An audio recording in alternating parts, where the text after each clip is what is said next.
अस्सलाम वालेकुम। कल जो रात इलेक्शन कमीशन ने बल्दियाती इंतखाबात के सेकंड फ़ेज़ को पोस्टपोन किया है और अगस्त तक लेकर गए हैं, उस हवाले से मैं देख रहा हूँ कि मुख्तलिफ़ सियासी जमातें जो हैं उसका इल्ज़ाम पाकिस्तान पीपल्स पार्टी या सिंध हुकूमत पर लगा रही हैं। मैंने ये ज़रूरी समझा कि जो हक़ाइक़ हैं वो सबके सामने रखे जाएँ ताकि ये जो गलतफ़हमी पैदा करने की कोशिश की जा रही है वो ख़त्म हो सके। मैं बिल्कुल वाज़ेह तौर पर कैटेगोरिकली कह रहा हूँ कि ना तो पाकिस्तान पीपल्स पार्टी ने और ना ही सिंध हुकूमत ने इलेक्शन कमीशन को कोई ऐसी दरख्वास्त भेजी जिसमें ये कहा गया हो कि बल्दियाती इलेक्शन का जो फ़ेज़ 2 है उसको आगे कर दिया जाए। अलबत्ता जो कन्फ्यूजन पैदा किया जा रहा है वो आपके इल्म में है कि सिंध हाई कोर्ट में एक केस था और उसके बाद इलेक्शन कमीशन में MQM ने एक दरख्वास्त दी थी जिसमें उनका ये कहना था कि डिलिमिटेशन की बुनियाद पर जो है इंतखाबात को आगे किया जाए। वहाँ पर भी पाकिस्तान पीपल्स पार्टी ने उनके जो प्रेयर थी उससे इख्तलाफ किया था और ये कहा था कि हम ये समझते हैं कि ये गलत है। और जो हाई कोर्ट में जमा कराया गया उसमें जवाब ये था कि सेलेक्ट कमेटी जो सिंध असम्बली की बनाई गई है उस सेलेक्ट कमेटी के अंदर PTI भी शामिल है, उस सेलेक्ट कमेटी में GDA भी शामिल है, उस सेलेक्ट कमेटी में MQM भी शामिल है, पीपल्स पार्टी भी शामिल है और जमात इस्लामी और TLP भी शामिल है। वहाँ पर सिर्फ जमात इस्लामी के रुकन ने ये कहा था कि इंतखाबात आगे नहीं होने चाहिए। बाकी जो जमातें थीं उनका ये ख्याल था कि ये इलेक्शंस जो हैं जब तक लोकल गवर्नमेंट एक्ट में तरमीम नहीं हो जाती तब तक इसको आगे कर दिया जाए। तो पाकिस्तान पीपल्स पार्टी ने उन जमातों का जो मौक़िफ़ था उसको बतौर सिंध हुकूमत अदालत के सामने रखा था। उस अदालत के सामने जब वो सबमिट भी किया गया उसके बाद भी कई मरतबा मैंने भी, नासिर हुसैन शाह साहब ने भी, मुर्तज़ा वहाब ने भी कई मीडिया टॉक्स में ये कहा कि पीपल्स पार्टी ने कभी भी इंतखाबात को आगे करने की बात नहीं की है, जो आज भी हमारा मौक़िफ़ है। अलबत्ता जो प्रोविंशियल इलेक्शन कमिश्नर हैं उनका एक ख़त सामने आया जिसमें उन्होंने हवाला दिया है कि उनकी मीटिंग्स हुई चीफ सेक्रेटरी सिंध से और मुख्तलिफ डिप्टी कमिश्नर से, उन्होंने जो है वो तफसीलात ली, रिपोर्ट्स ली, लेकिन उसमें उन्होंने अपने जो डिस्ट्रिक्ट की सतह पर इनके फील्ड ऑफिसर्स इलेक्शन कमीशन के उनकी रिपोर्ट्स का भी तस्करा किया है। चीफ सेक्रेटरी सिंध से मेरी बिल्कुल बात हुई, मैंने सारी तफसीलात उनसे ली, तो उनका ये कहना है कि इलेक्शन कमीशन के साथ उनकी रेगुलरली मीटिंग्स होती रहती हैं, इसलिए कि इलेक्शन कमीशन जब इंतखाबात करवाता है तो उसकी सारी लॉजिस्टिक और सारी जो सपोर्ट होती है वो एडमिनिस्ट्रेशन को फराम करनी पड़ती है।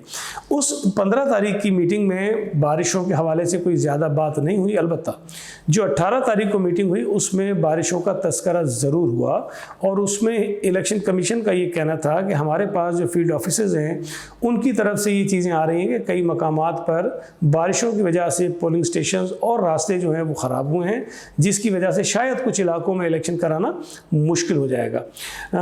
DC दादू का जिक्र किया गया तो उन्होंने 9 यूनियन काउंसिल्स का जिक्र किया कि वहाँ पर शायद हम इलेक्शन ना करवा सकें 24 तारीख को। अलबत्ता उस मीटिंग के बाद भी इलेक्शन कमीशन के जो सेक्रेटरी हैं उनका भी और प्रोविंशियल इलेक्शन कमिश्नर का भी रब्ता चीफ सेक्रेटरी और दीगर लोगों से रहा, लेकिन किसी भी मौके पर चीफ सेक्रेटरी सिंध ने उनसे किसी तौर पर, कतई तौर पर दरख्वास्त नहीं की कि इंतखाबात को आगे कर दिया जाए। अलबत्ता इलेक्शन कमीशन ने ख़ुद अपने इस ख़त में ज़िक्र किया है, उन्होंने मेट ऑफिस से जो मौसम की रिपोर्ट्स हैं वो ली और जो अपने फील्ड ऑफिसर्स हैं उनसे जो रिपोर्ट ली, डिप्टी कमिश्नर जो रिपोर्ट दी, उसकी बुनियाद पर उन्होंने ये फ़ैसला किया है। हम ये समझते हैं कि अगर तो इंतखाबात 24 जुलाई को हो जाते तो ये पाकिस्तान पीपल्स पार्टी को सूट करते हैं।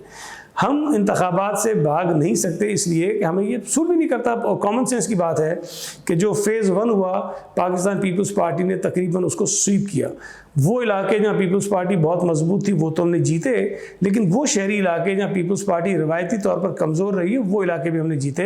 हमने सखर शहर जीता, हमने नवाबशाह शहर जीता, हमने मीरपुर खास शहर जीता और फ़ेज़ 2 के भी जो इलेक्शंस हो रहे हैं उसमें जो इलाके आते हैं उसमें हैदराबाद में पीपल्स पार्टी वाहिद जमात है जिसके 25 से ज़ायद जो है वो चेयरमैन अपोज जो हैं वो मुंतखब हो गए हैं। बाकी सजावल हो, ठट्टा हो, टंडोला यार हो, टंडो मोहम्मद ख़ान मुल्तान हो, हैदराबाद मैंने बताया हो, या और इलाके हों, पीपल्स पार्टी बड़ी कंफर्टेबल है और हम जीत रहे हैं वो इलाके।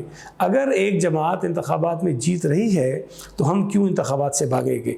कराची की जहाँ तक बात है, कराची में भी पाकिस्तान पीपल्स पार्टी ने 2015 में जो नशिस्तें जीती थी, आज हम उससे बेहतर पोजीशन में हैं और हम उससे कई गुना ज़्यादा नशिस्तें जीतने की पोजीशन में हैं। और हमारा ये तो ख्याल, और हमने तैयारी की है। कल आसिफा भुट्टो जरदारी साहिबा हैदराबाद में कैंपेन करती रही हैं। कल सुबह मैंने खुद इलेक्शन के हवाले से मैसेज जारी किया है और हमारी तैयारी भरपूर थी। और मैंने ये कल सोशल मीडिया पे भी कहा कि हमारे जो कारकुन हैं, हमारे जो उम्मीदवार हैं, इंतखाबात के इल्तवा से मायूस हुए हैं और उनका ये ख्याल था कि इंतखाबात को 24 जुलाई को हो जाना चाहिए था और अगर ये हो जाते तो हमारे रिजल्ट जो हैं वो बेहतर आते। अब वो जमातें, मुझे समझ नहीं आ रही, कि मैं देख रहा था पीटीआई ये कह रही है कि जी वो कोर्ट में जाएंगे।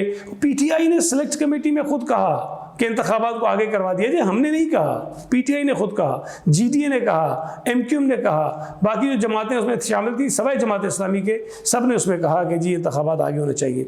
तो मैं ये समझता हूँ कि जो फैसला इलेक्शन कमीशन ने किया है, जिन वजूहात की बिना पर किया है, वो वजूहात उन्होंने उसमें बता दी हैं। लेकिन इलेक्शन के अल्तवा को सिंध हुकूमत के गले में डालना, पाकिस्तान पीपल्स पार्टी के गले में डालना, ये सिवाय सियासी मफाद हासिल करने के अलावा कुछ भी नहीं है। हमारी ये ख्वाहिश थी, हम ये चाहते हैं कि इलेक्शन 24 जुलाई को होने चाहिए। लेकिन अगर इलेक्शन कमीशन ने आगे किया है तो इसका जवाब फिर इलेक्शन कमीशन से लिया जाए। जो उन्होंने वजूहात बताई हैं उस वजूहात को देखा जाए। लेकिन ये वाज़ेह कर दूं कि ना तो चीफ सेक्रेटरी सिंध ने, ना पाकिस्तान पीपल्स पार्टी ने, ना चीफ मिनिस्टर ने कोई ख़त नहीं लिखा, ना इलेक्शन कमीशन को, ना किसी और इदारे को, कि इंतखाबात को आगे करवा दिया जाए। ये इलेक्शन कमीशन का अपना फ़ैसला है जिसमें उन्होंने जिक्र भी किया कि जीडीए ने, एमक्यूएम ने और पता नहीं कुछ लोगों ने और कुछ उम्मीदवारों ने उनको लिखा। फिर उसके बाद जो रिपोर्ट्स उनके सामने आई उसकी बुनियाद पर उन्होंने किया।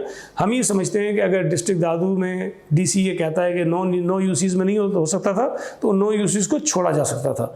बाकी अगर कहीं पर कोई 1-2 इलाके थे उनको छोड़ा जा सकता था।